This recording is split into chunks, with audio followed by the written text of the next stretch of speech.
Buyer denied mortgage after the contingency period per the mortgage lender. Okay, all right, fine. What happened there is the buyer got his pre-approval or pre-qual or whatever he needed to go under contract.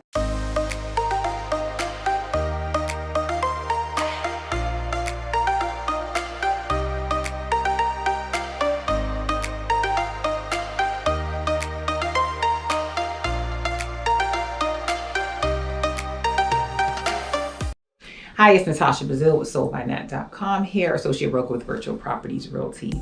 And this is really going to be a quick video.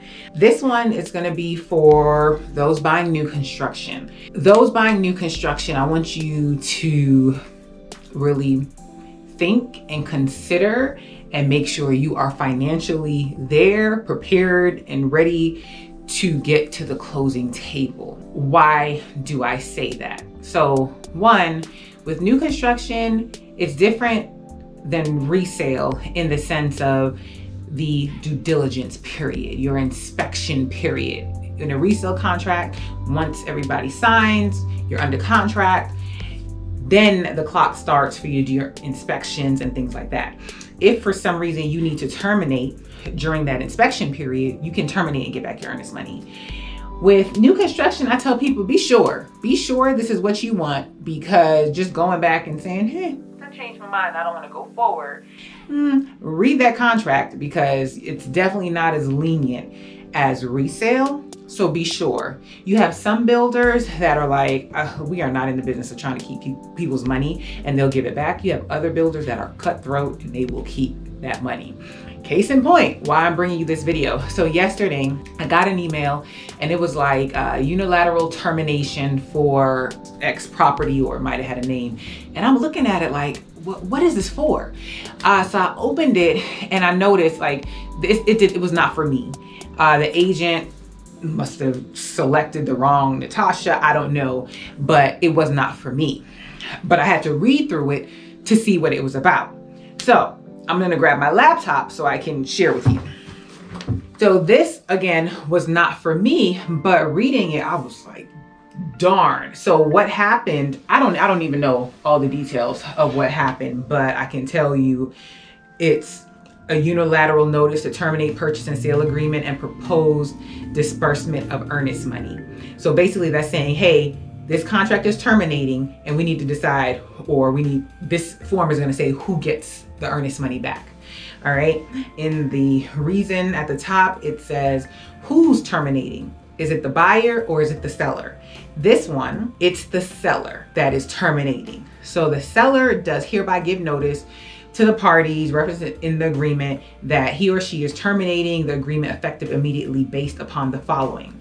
And you have A, B, C, or D that you check. C is checked. C is checked. So the options are A, buyer's right to terminate during the due diligence period set forth in the agreement. B is the failure of the following contingency to which the agreement is subject. So maybe there could be the house didn't appraise and parties can't come to terms, so they're terminating under the financing contingency. Then you have C, the following default under the agreement by, and then you select one, buyer or seller. So, and then D says other lawful reason. So in this one, it says C, the following default under the agreement by the buyer. And then they wrote in, buyer denied mortgage after the contingency period per the mortgage lender. Okay, all right, fine. What happened there is the buyer got his pre-approval or pre-qual or whatever he needed to go under contract. I don't know what happened. Again, this was not for me. I don't know what happened for the buyer to get denied. Why do buyers get denied after having their pre-approval? Listen, it could be a sum of things. Lost their job, buyer, maybe the lender didn't collect all of the documents up front, and this is why agents are always stressing and harping, get your full pre-approval. Do not go off of a pre-qual, which is basically a light pull looking at your credit and based on what you told them, because things can change drastically once they get the, the tax returns and pay stubs, and you might get paid bonuses and overtime, and lenders have to see what's going to qualify and how to calculate that. There's people out here that have part-time jobs.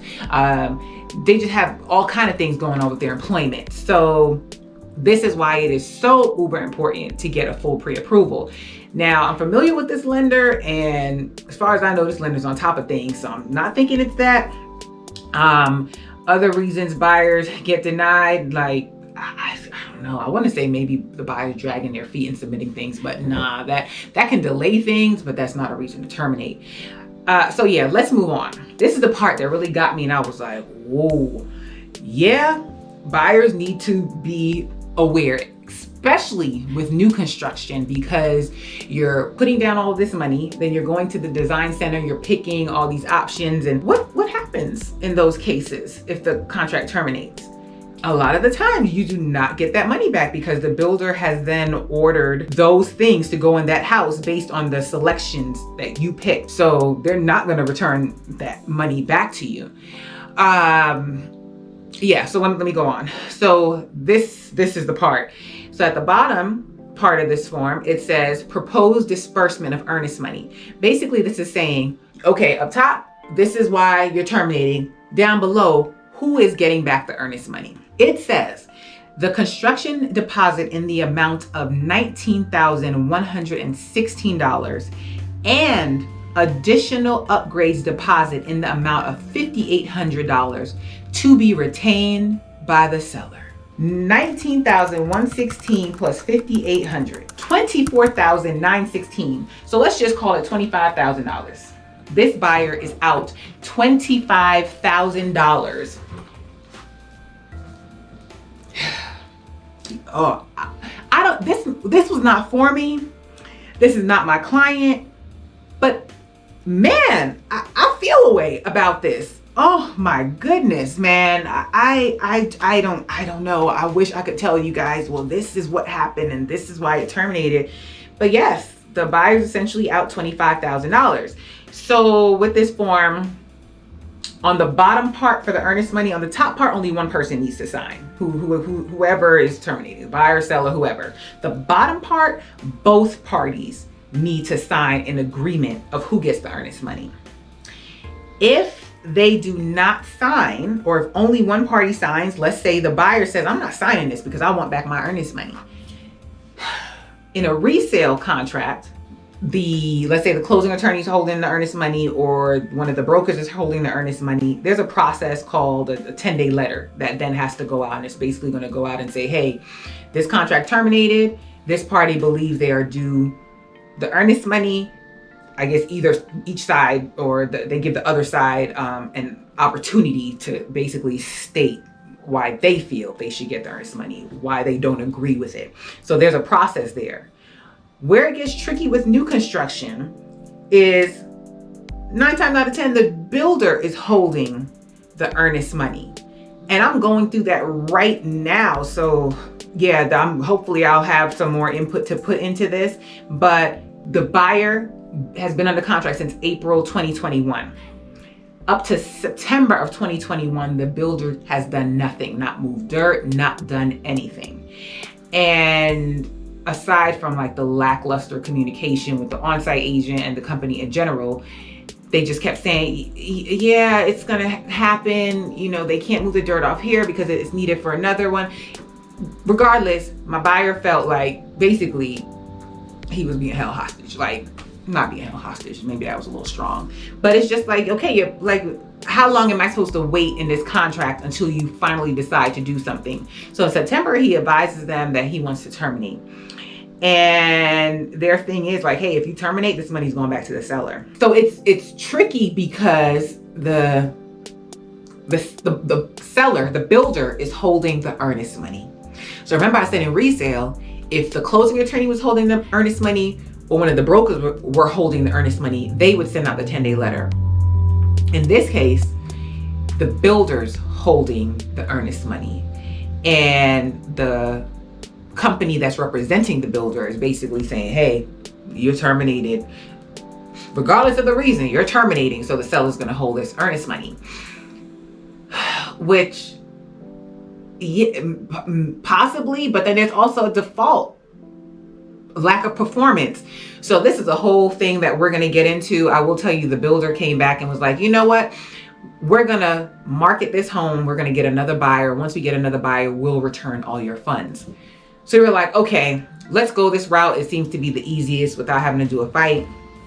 Now they're coming with something else. Yeah, it seems to continue to be dragging out. So where I'm at right now, getting with brokers to see like, what can the buyer do? What can the buyer do? Does he have to actually go ahead and take the builder to court? Yeah, so stay tuned on that one. But just know, this is the not so fun side of real estate and buying new construction when it doesn't work. A couple of years ago, I had a buyers that were relocating, and they put down money on a house. It was getting built, and they didn't get the financing, and the same thing happened to them. Like, they lost all the money that they had put down. I don't think it was in the 25,000, but it was some thousands. So keep that in mind. And I could be the greatest agent in the world, but contract is a contract. So you have to make sure you read and understand your contract. The last thing I'll tell you is, earlier this year, a builder, it was, when the market was getting crazy, the buyer was not going to be ready to close. And it was supposed to be some form of a cash deal, but the funds were not coming through in time. And the buyer asked the builder for 3 more days to close. That builder canceled the contract. Like, in the contract, it says the builder has the right to extend or he can terminate. And that builder terminated the contract, would not give the buyer any more time. And what did they do? They relisted the house $30,000 more, and basically told the buyer, if you still want this house, you can get it back $30,000 more. And yeah, in this case, the buyer never ended up getting it together. So, the builder was right under those circumstances. However, I know other people that moved into that community, and they said they spoke to neighbors that the builder did that same thing to them, and they came up with that money. Not all builders are like that, but some are, and you just have to read the contract, understand what you're dealing with.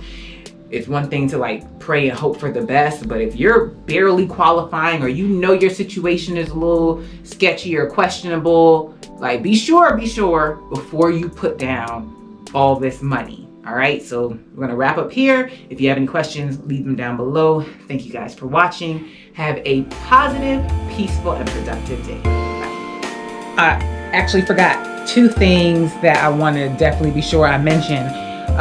One, you might be thinking, well, when I go to do a new construction contract, I'm going to request that the seller not hold the earnest money, maybe the closing attorney or the brokers. Leave a comment down below if you purchased a home in Georgia and you were able to dictate who held the earnest money. That's one. I'm 10 years in, I've never seen that happen. It's written in the builder contract, especially in this market where it's so competitive. Like, if you want a house, you're pretty much going along with the contract. And it's like a catch-22, because the second thing I was going to say is new construction contracts, 99.9% of them are written on builder forms, builder contracts. It's not the standard GAR forms, Georgia Association of Realtor form that you would submit when you're purchasing a resale house. It's actually a builder contract. And of course, if the builder's writing the contract, it's looking out primarily for the builder's interests. So those are just 2 more things to keep in mind. Yeah, whoever the contract says is holding the earnest money, or however the builder does things, that's who holds the earnest money.